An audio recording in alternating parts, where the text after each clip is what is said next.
Journalist Tony Joseph, who is Indian and Malayali to be precise, deftly and engagingly tells the story of our ancestry in this book, which I found impossible to put down. I make it a point to reveal Mr. Joseph's ancestry first and foremost to quell any presumptions about the material of the book. No, he's not a white man writing about brown history.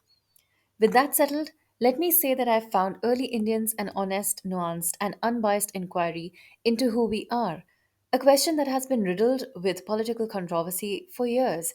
And in search of the answer, Joseph has delved into archaeology, linguistics, geography, and genetics with scientific precision while making the literature as accessible and as interesting as any potboiler. Joseph tackles the most uncomfortable questions about our ancestry, including the hotly debated Aryan migration theory, revealing that what India is today is a result of many immigrations, including the first Homo sapiens to set foot outside Africa, moving east to call India their new home, and then forging onward to populate the entire world. The fact that a country as vast as India, for that matter any country today, was not the result of a single population explosion seems intuitive to me. Yet Joseph articulately examines DNA evidence, a bulk of which appeared in 2018, to fix a range of dates to mark the intermixing of certain populations with the first Indians, making a compelling case about our ancestry based on the evidence we have so far. Of course, much of the investigation of the past depends on fossils whose subsequent discovery may fill the gaps in our understanding and create a more granular picture of our history. But for the big questions that set off divisions among the left and right, the answer is clear and points toward multiple immigrations to give birth to us Indians today. So, does that mean the Western Aryans bring us our culture and philosophy? First, the Aryans did not come from the far west, but from the Central Asian steppes. While this arrival marked the introduction of Indo European languages, I suspect it is misleading popular belief that they also brought the culture that exists in this land, which incidentally has always been the most populous regions on earth since prehistory.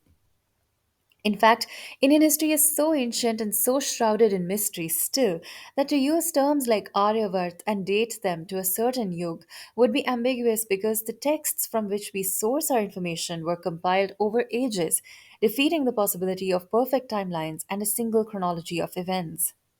So, if the evolution of our philosophy did not begin with the Aryans, the seeds were sown much before.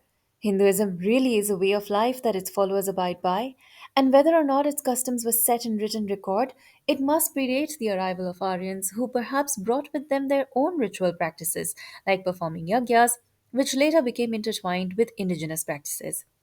Dharma and Karma, the central pillars of Hindu philosophy, emphasized by all our epics, do not require elaborate religious codes and may have evolved before the paraphernalia we associate with the practice of religion became common. The Harrapans, DNA evidence shows, were predecessor to Aryans. To me, the social organization of the Indus Valley civilization and their way of life seems superior to what the Aryans may have brought with them. The egalitarian, simple, and orderly living of the Harappans wins my admiration. And while no written records are present to validate this, I would imagine that the pastoral Aryans and urban Harappans not only intermixed, which is a fact, but also exchanged knowledge, customs, and beliefs to make a composite culture that largely lay the foundation for Hindus today. Also, Ram and Krishna, the dark skinned heroes of Indian lore, are presumed Aryans, but the word is used loosely to mean various things, such as nobleman or valorous one. What is agreed upon is that they lived thousands of years ago, and if that be the case, they were not the later immigrant Aryans but early Indians who populated this ancient land and laid the moral ground upon which subsequent ideas were built. One only needs to shift their perspective and not regard Aryans as a supreme race of people. There is only one human race, but simply as a people who practiced a certain set of rituals and spoke a certain language and intermixed with an equally advanced set of people, such as the Harappans, who may have been democratic and may have been opposed to grandiose displays of and accumulation of wealth. Well, I digress, and I must stress that the book does not dive into these ruminations much. They are my personal thoughts, which were catalyzed by certain facts in the book. I highly recommend this as essential reading for anyone interested in the origin of Indians. It will leave you feeling unbridled fascination and reverence for the land we call home and for the people who walked this earth before us.